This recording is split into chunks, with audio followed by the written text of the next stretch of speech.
What's up, everybody? This is Ray, aka All Day Ray.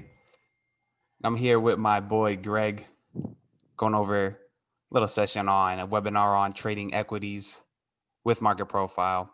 I've had the pleasure of trading with Greg for the past few months, and really impressed with how he incorporates market profile with trading equities.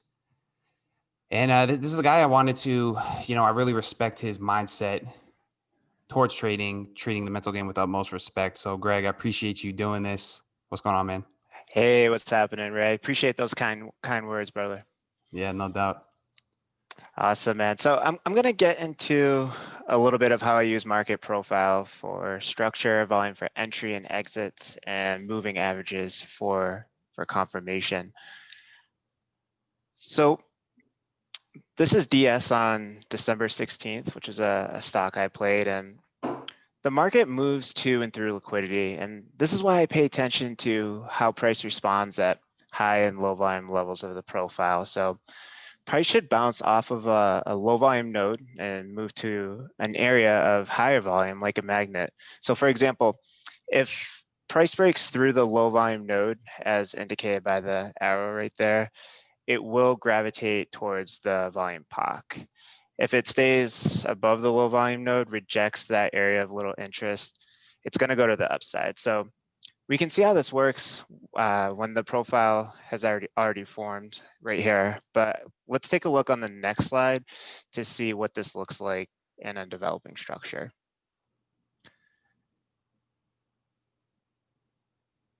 So this is about 3 minutes after the open, and we would say that this is trading mechanically because notice the previous day's high is acting as support, as indicated by the low volume of shares traded at that level. It looks like about the orange A is the open, 485 shares, stopped right there and proceed to go up. Also notice, started out with like a smaller range and the comma price action that's taken place. So I got long at about 281 or so, and which is just above that low volume node there. And the white A is going to be the half back. That's the middle of the profile. So I went long because the volume building up is showing me that price is being accepted above that low volume node. So we can see on the right side here what ended up happening with this stock. The moving averages started to converge earlier on, and this is pretty much how I would determine the entry and the exit into the trade here. See, kind of play it out a little bit.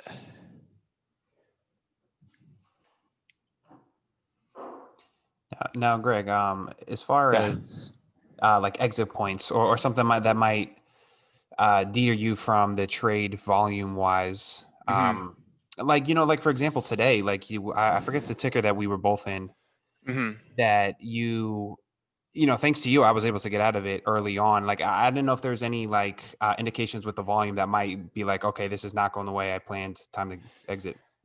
Yeah, absolutely. So what happened today with the stock that you mentioned is that the price went below the low volume node, and volume started picking up below that low volume node. So I looked at where the higher volume node is, and I know that typically that this is going to attract to the higher area once it goes through and is accepted below that low volume node. Does that make sense? It makes perfect sense, and that's what's so good about incorporating the profile with it, is because you can't see the volume like this on the candlestick chart.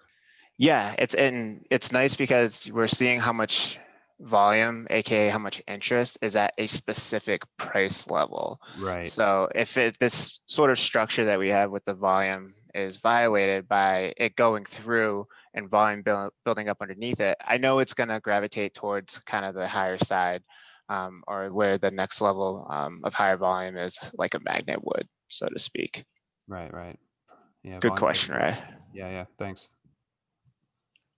Okay, so double distribution with converging moving averages. So this is ABUS on December 15th. And again, the orange A is the open. And we can see that it auctioned down to the previous day's close. Okay, so notice the volume taper again. The number of shares decrease as price approaches that previous day's close, and this is showing that the selling has stopped and that there's little interest at that price level. So this is an indicator that basically they found a bid at that level, and you should get ready to go long. And what happened next is, the volume started to build up, which created the volume POC. Price then went up, created a low volume node about 4 ticks above that area, 4 ticks above the volume POC. So this is telling me that you want to go long because they're going to defend that position at the volume POC. Price went up and there's little interest above it, and volume is building above that area. So as price did go up, volume then proceeded to build above the open, which gives me more confidence to the upside, and in turn created this sort of like double distribution in volume. So volume is now being accepted above the open, and price should not break below those lower volume nodes. Again, kind of think of it as them like defending a position and so forth. Now I tend to use mechanical levels as my target. So for example, my first target would be, you can even do the first target as the open, or it could be the previous day's high, which is at 521.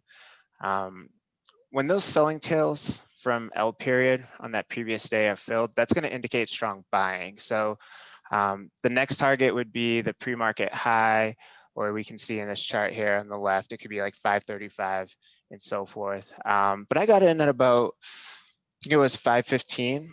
And this is before the moving averages started to converge. So this is kind of how I, get these earlier entries before we get confirmation from these moving averages here. Right, because you often do get earlier entries than myself, and I always, I always joke with you. I'm like this, this SOB beat me to it again. But no, that's the beautiful thing with the volume. And another thing I wanted to ask you, Greg, like, because we play similar strategies, right? But I find you take a little bit more like, for lack of a better term, like bottom catching, like trades, right? Yeah. So you're looking for it to bottom out. This is a lot of times based off of like low volume node, like what you're talking about right now. Yeah, exactly. Yep. Okay. And it's price action too. And we'll kind of get into that in the next couple slides as well. So good question, Ray. All right. So let's take a look. This is going to be actually the same stock, and here's a video of it developing as well.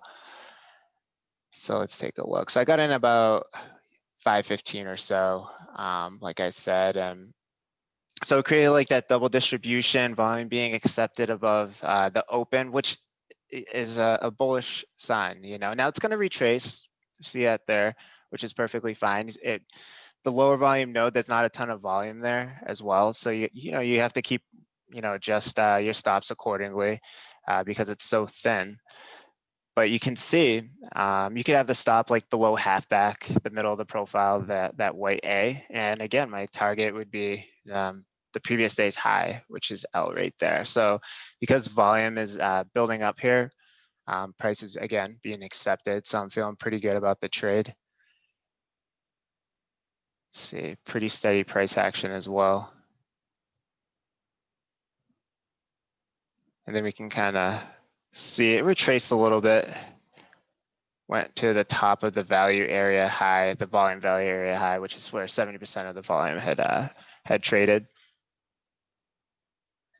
Let's see, filled it in more here.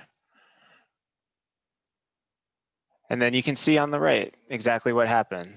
It went up to 587. So this paired with the converging moving averages just adds to that confidence to the trade. And whatever your trade management is, add to your position once those moving averages are converging. Start out with a smaller share size, to get that confirmation. However you want to do it, completely up to you. But you can see right here, based on this volume profile, how I incorporate this into my strategy. Greg, because I know something both me and you are trying to work on is holding on to our winners a little bit Yes. longer. Do you remember on this specific trade, like whether you remember or what your approach is now, would you close it all at the overnight high? Are you taking a piece off? Like, how are you approaching it? Yeah, so I would take, so whatever amount I'm risking on per trade. So let's say like my stop is going to be 8 cents on the trade for where my entry is. I'm always going to like take a little bit of profit Mhm. when it goes 8 cents in my favor. That might be even a tenth of my position. It's just to lock in a tiny bit of profit. And then when it hits that target, what I will take some off, absolutely, but it's got to be based on how it's developing. Sure. Mhm. It this is giving me confidence that look, it was hit and volume is starting to still build up. So I'm going to have my stop below these low volume nodes here, just above the value area. Mhm. So So, like we were talking about even before we started recording this, it's a lot of things in trading are very fluid, right? Very yeah, situational dependent, exactly, right? So exactly, it's going to be how the price action is, how it's behaving is going to kind of exactly. depend how you're going to approach it for sure. But when you have, the moving averages starting to converge at this point as well, um, I might take off a quarter of my position, and Mhm. just kind of adjust it as the trade develops. But it's so situational, as you said, Ray. Yeah, yeah, no doubt. And I guess another thing I want to ask you too before we move on, Yeah, you've been recently recording your sessions, like as we're seeing here, yeah. reviewing your trades. What has been the impact for you? It's been incredible. It's forced me to start journaling. So, now I go back, I can see exactly, review the plays that I took, much like an athlete would, for example, Mhm. after a game. You have to have an objective point of view, and it's very difficult. There's so much going on when we're trading. So, it's been really nice to kind of go back to the tape, look at the details. What time did I take this trade? Why did I take it? What was going on before, during, and after? You know, what exactly was going on as I initiated it, and then when I exited. And you can study the details of price action and things like that, and write down key takeaways from each trade, and kind of have like a little toolbox that you can refer to for trades in the future. Right. Good stuff. Yeah, great analogy. Like an athlete watching, going back to watch the tape. Yeah. Exactly. Essential. Yep. Yep, because our memories, we have biases and we don't always remember things correctly most of the time. So Hmm. it's the most accurate way, to study the plays for sure. Yeah. Yeah. Good stuff. So one time framing up with moving averages, this is TRIT on December 17th. And so one time framing up simply means it's making higher lows and higher highs. And that's going to be indicating a strong trend to the upside. So I took a position in I period here at 845, which was actually just under VWAP at the time. I took a position because I saw that it had been one time framing up since G period. At this point, I saw volume building up at this level, and then price went out of volume value area high, that's 70% of where the volume was traded, and started building volume 3 ticks above it, indicating that price is starting to be accepted. So as it went up, J opened 2 ticks below the high of I, and then low volume to the right of that indicated that that area is being rejected. And then when K period opened, it came down into that low volume area, rejected, and then continued to the upside. So you can kind of see exactly what happened here. And then there's a nice 9 EMA play. That 76 Cadillac price action. Exactly, Mhm. exactly. Speaking of price action, right? So at the next slide, it's so important to be able to dictate, good price action versus bad Mhm. price action. So OXC is a trade that I took on December 14th, and I got stopped out right away. And you'll be able to tell very quickly that, based on this price action, not much volume is building up as it's going up. It's retracing, like 5 cents at times. So you can see it's whippy. This is the stuff that, you always talk about, you tell us in the room to avoid, Ray. But to see it on profile and just seeing this like red dot, you can just see how it's just not smooth. It's not that, what is that? What year is the Cadillac, Ray? 76. Yeah. 76, yeah, and I'm gonna say it's a pink Cadillac, 76. That's not what we're looking for. This is like driving on the moon. Yeah. You know what I mean? So yeah, we avoid this, and then this is a position that I took on EOLS on December 17th, and I did really well in this stock actually, and took a position just above the value area high, which was actually half back.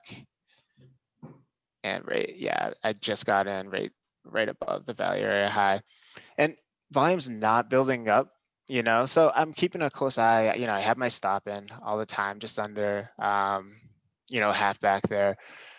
But the price action, it's very smooth. It's just slowly going back and forth. It's not super whippy. So this is kind of the price action that you want, to see volume starting to build up, and again, you can use that that open. It's a great first target. See volume is being accepted, very close to it, and then this is just a few minutes later. See volume building up here.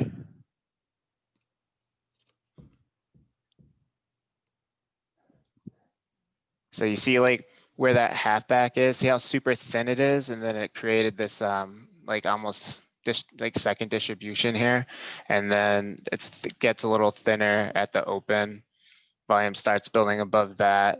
So these are all good signs, of what we're looking for. And again, this price action, it's much smoother, to say the least. Sure. Now, how do you, and I know this is something I think I've asked you before in the room, and we've had discussions on, and I guess kind of touching on the whole fluidity concept we've been talking about. How do you approach just the ever-changing nature of the volume, right? Like this is something you have to be flexible with, right? Because like the low volume nodes, these things are, constantly changing, correct? Yeah, constantly changing, and it's basically the context of the day, and I also take into account, and what you always talk about in the room is looking at the daily chart, looking for areas of support and resistance, and that's why waiting for structure later on in the day, like beat period as well, looking for confirmation of the structure of the profile in that way, in addition to the volume profile as well, and then using the moving averages for confirmation. So, I always just stick to this kind of general rule of thumb, with the volume and for confirmation that way, but you have to have other tools in your toolbox as well. And also, most importantly, context, of the day, looking at that daily chart again, like, you're always so good about mentioning that, and reminding me on that. And that's another key thing as well. No doubt. Awesome. So that's going to be pretty much what I have for today, Ray. Really appreciate you putting this together, man. And hopefully those in the room will find this helpful. Yes, I think they will. It was great to see this firsthand, to get into your mindset, and like I said, I've really enjoyed trading alongside you. You've been really like locked in. You're like another indicator for me.